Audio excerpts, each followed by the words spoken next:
Group 5 and today we're going to discuss about a closer look at the four pillars of heroic leadership. Let me discuss to you first very shortly what are the Jesuit leadership secrets and how did individual Jesuit become leaders and why their corporate efforts successful. So there are four principles stand out of Jesuit become leaders by. First, understanding their strengths, weaknesses, values, and worldview. Second, confidently innovating and adapting to embrace changing world. Third, engaging others with a positive, loving attitude. Fourth, energizing themselves and others through heroic ambitions. It's pretty certain that no early Jesuits, and no one else in the 16th century for that matter, ever used the word leadership as we understand it today, nor did it speak explicitly of self awareness, ingenuity, love, and heroism as four core principles driving their organization. Instead, their leadership principles emerge only as we sift through their words and actions to find those themes that animated them at their most successful. In the early Jesus case, one could do the sifting with a pitchfork. These four themes infused their work and achievements, leaped from their writings, and dominated their carefully mock training program. These four leadership principles guided individuals Jesuits, and the same four formed the basis of Jesuit corporate culture. And now, we will discuss to you our assigned topic, which is ingenuity. The whole world will become our house. Ingenuity, we know that namely that the world is changing fast. It's going to keep changing, and we, the people who are living well, really have the ability within ourselves to adapt to a changing world. Leaders make themselves and others comfortable in a changing world. They eagerly explore new ideas, approaches, and cultures rather than shrink divisively from what lurks around life's next corner.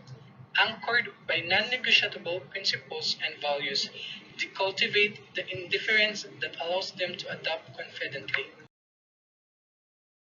Describe the ideal Jesuit as living with one foot raised, always ready to respond to emerging opportunities.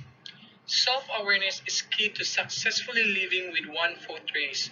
A leader must rid him or herself of ingrained habits, prejudices, cultural preferences, and the we've always done it this way attitude, the baggage that blocks rapid adaptive responses.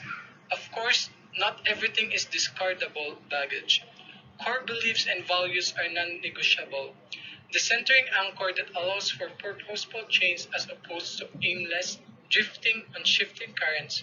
The leader adopts confidently by knowing what's negotiable and what isn't. In my perspective, ingenuity is like we can adapt and apply the changes in the world.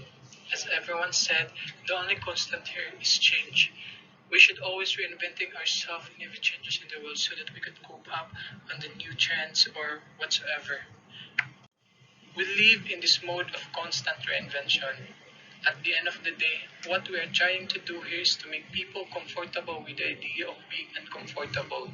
In other words, to get ourselves a little more used to the fact that this is the way reality is, and we have to be able to deal with it.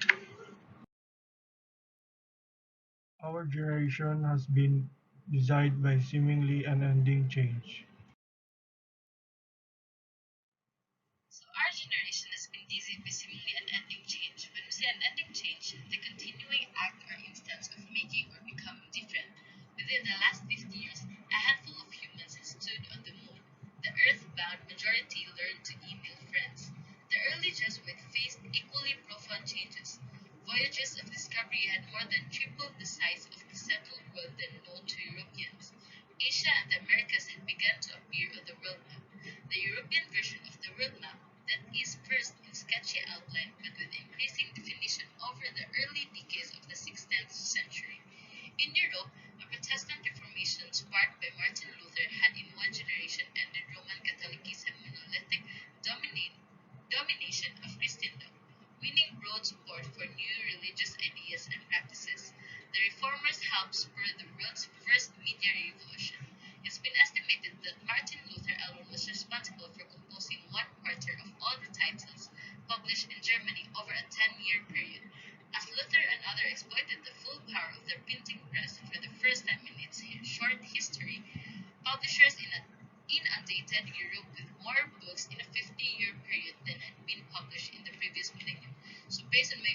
understanding change is constant.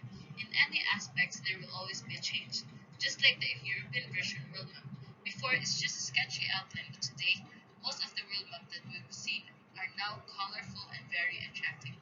There's one video that I watched. It says there, at the end of the day, what we are trying to do here is to make people comfortable with the idea of being uncomfortable. And that means we must be used to the fact that this is the way reality is, and we have to be able to deal with it.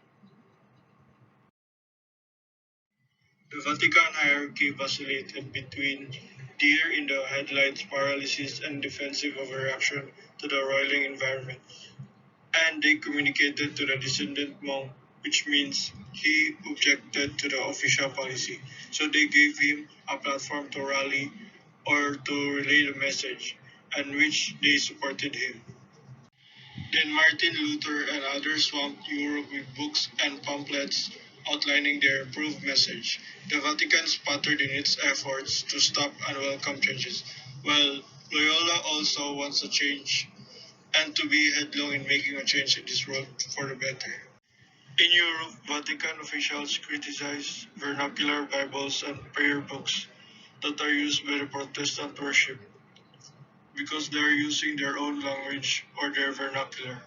While outside Europe, Jesuits were compiling groundbreaking translating dictionaries for Tamil, Japanese, Vietnamese, and other languages for other languages and cultures to understand, not just in Europe.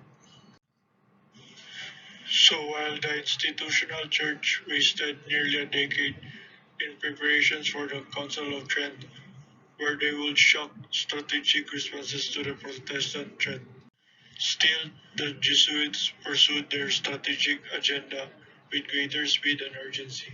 Within a decade of identifying higher education as their key priority in the 1540s, they had opened more than 30 colleges around the world.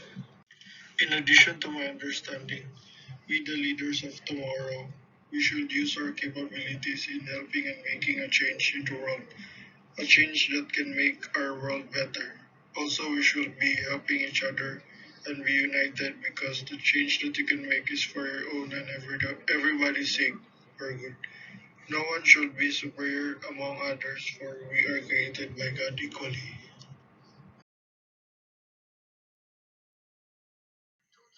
Comfortable in a world that had probably changed as much in their lifetimes as it had over the previous 1,000 years.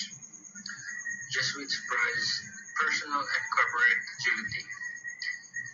They were quick, flexible, open to new ideas.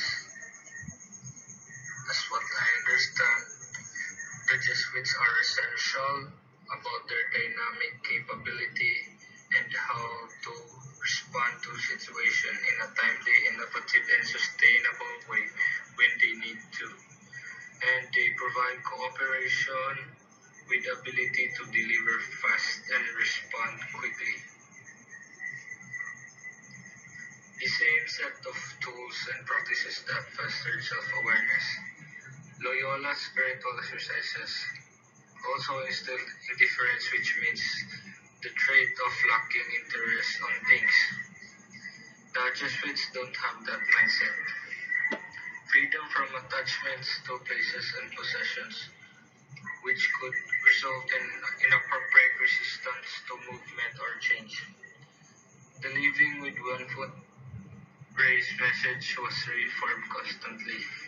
It means moving always into new knowledge, new lands, and new cultures. Loyola's Jesuit and Barnstormed Europe, reminding Jesuits that for men open to new and ever-changing missions, the whole world will become their house. He meant it literally, urging them to speed, mobility, and rapid responses. But he was also describing a mindset for each Jesuit to cultivate. End our discussion on ingenuity. According to Chris Loney, the world is changing and we have to change too. But it's not the issue. The issue is more that people might be able to look inside themselves and be able to take stock of what sort of attachment to use. In Saint Ignatian words, what sort of rules inside us might hold us back, being free enough to make kind of choices.